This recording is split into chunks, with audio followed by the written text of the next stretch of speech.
Sejak Nabi Muhammad menerima wahyu di usia 40 tahun, perjalanan dakwahnya dilindungi oleh sang paman, pemimpin Bani Hashim yang berasal dari suku Quraisy, yakni Abu Tholib. Tapi setelah kematian Abu Tholib pada 619 Masehi, kepemimpinan Bani Hashim diteruskan kepada Amr bin Hisham alias Abu Jahal yang sangat memusuhi Nabi Muhammad. Kehadiran Nabi Muhammad serta kegiatan dakwahnya dianggap telah mengancam posisi Abu Jahal sebagai penguasa Makkah. Selain itu, kaum Quraisy lainnya juga menilai keberadaan umat Islam mengancam lingkungan serta kewibawaan mereka. Di bawah kepemimpinan Abu Jahal mereka tidak segan untuk menindas kaum muslimin. Hal ini berlangsung hingga terjadi Perang Badar. Sebelum Perang Badar terjadi, umat Islam mengalami perlakuan buruk dari kaum kafir Quraisy. Penindasan itu tidak hanya terjadi di kota Makkah, tekanan itu juga dirasakan hingga ke Madinah. Teror demi teror dilakukan oleh kaum kafir Quraisy. Mereka menyerang serta menguasai harta benda kaum muslim lantaran takut hasil perdagangan akan banyak berpindah kepada kaum muslimin. Tidak hanya itu, kaum kafir Quraisy yang menyatakan beriman dan memeluk agama Islam langsung dikeluarkan dari sukunya. Menurut kaum Quraisy, jika seseorang memeluk agama Islam, itu merupakan suatu penghinaan yang serius bagi sukunya. Semenjak Nabi Muhammad gencar berdakwah kepada kaumnya, orang-orang yang tergolong musyrik di Makkah sudah melancarkan peperangan. Mereka menghalalkan darah kaum muhajirin serta merebut paksa kekayaan umat muslim tersebut. Kekerasan terhadap umat muslim semakin meningkat setelah Abdul Muthalib wafat. Lantaran terus-menerus menerima teror dari kaum Quraisy, umat Islam pada akhirnya hijrah ke Madinah pada tahun 622 Masehi. Mereka pun terpaksa meninggalkan harta benda dan tanah kelahiran mereka untuk hijrah.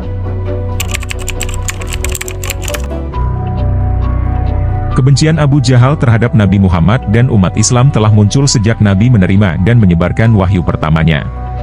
Bagi Abu Jahal, ajaran baru Nabi Muhammad tersebut bukan hanya keluar dari budaya warisan nenek moyang, melainkan juga menyinggung eksistensi Abu Jahal sebagai tokoh masyarakat Quraisy Makkah. Intimidasi dan penganiayaan terhadap Nabi Muhammad semakin menjadi-jadi setelah Abu Tholib meninggal dunia. Salah satunya, saat Nabi Muhammad tengah berjalan-jalan di kota Makkah, seorang anak muda Quraisy dari golongan Abu Jahal melemparinya kotoran. Setibanya di rumah, Fatimah, anak perempuan Rasulullah yang masih kecil menangis melihat perlakuan yang diterima ayahnya. Nabi Muhammad pun berupaya menenangkan gadis kecil kesayangannya itu dan meyakinkannya bahwa Allah akan melindungi ayahnya. Tidak cukup sampai di situ. Pada kesempatan lain, Abu Jahal merencanakan pembunuhan terhadap Nabi Muhammad. Agar tidak menimbulkan dendam di keluarga Bani Hashim, dia tidak melakukannya sendiri. Abu Jahal meminta setiap pemuda berpengaruh yang ada di Bani Quraisy untuk terlibat. Dengan demikian, setiap Bani akan bertanggung jawab atas kematian Nabi Muhammad. Namun persekongkolan tersebut telah diketahui Nabi Muhammad melalui malaikat Jibril. Akhirnya, Nabi Muhammad memutuskan hijrah meninggalkan rumahnya bersama Abu Bakar menuju Yatsrib, Madinah. Nabi Muhammad mengecoh musuh yang mengepung rumahnya dengan cara membiarkan Ali mengisi tempat tidurnya. Sesampainya di Madinah, sebagian besar penduduk Madinah yaitu kaum Ansor menyambut kedatangan Nabi Muhammad. Saat di Madinah, Allah menurunkan wahyu melalui surat Al-Hajj ayat 39 dan 40. Dalam ayat tersebut Nabi Muhammad diizinkan oleh Allah untuk berjihad terhadap orang yang memerangi mereka. Setelah wahyu tentang jihad tersebut turun, Nabi Muhammad bersama kaum muhajirin menerapkan ghazwu, yaitu serangan kecil demi bertahan hidup. Ghazwu ini menyasar kafilah dagang Quraisy Makkah. Fokus mereka adalah mengambil kembali harta benda, hewan ternak, serta hasil dagang mereka yang telah diambil paksa oleh kaum Quraisy. Serangan ini dilakukan dengan hati-hati agar tidak jatuh korban jiwa.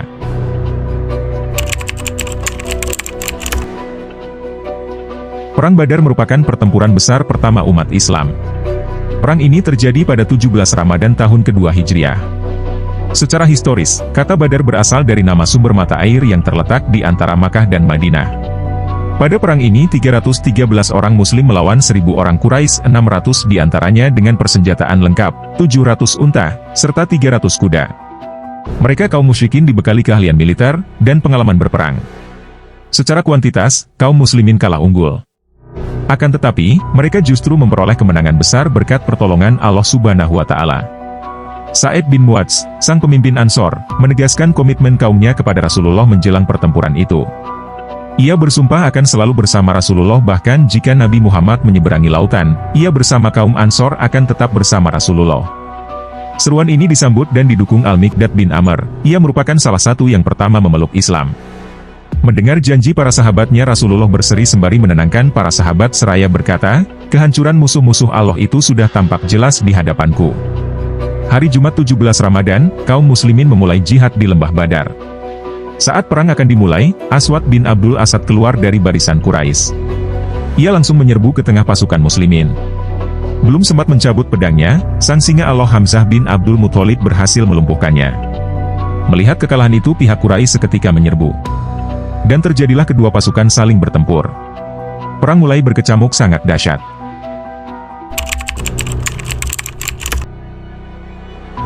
Dalam surat Al-Anfal ayat 17 Allah menjanjikan kemenangan atas kaum muslimin dalam perang ini. Allah menurunkan para malaikat untuk membantu kaum muslimin dalam peperangan Badar. Hal ini disaksikan langsung oleh para sahabat. Salah satunya adalah sahabat Abdullah bin Abbas. Saat ia mengejar salah satu kaum kafir Quraisy dalam perang itu, tiba-tiba ia mendengar suara pukulan cemeti dari langit dibarengi dengan angin yang sangat dingin. Seketika, ia melihat ke arah orang musyrik yang tadi dikejarnya dan didapatinya musuh itu tersungkur dalam posisi terlentang, hidungnya telah luka-luka, dan wajahnya terbelah seperti terkena cambukan dan seluruh tubuhnya menghijau. Kejadian itu dibenarkan oleh kaum Ansor lainnya yang juga menyaksikannya. Kesaksian lainnya disampaikan Abu Dawud Al-Mazini.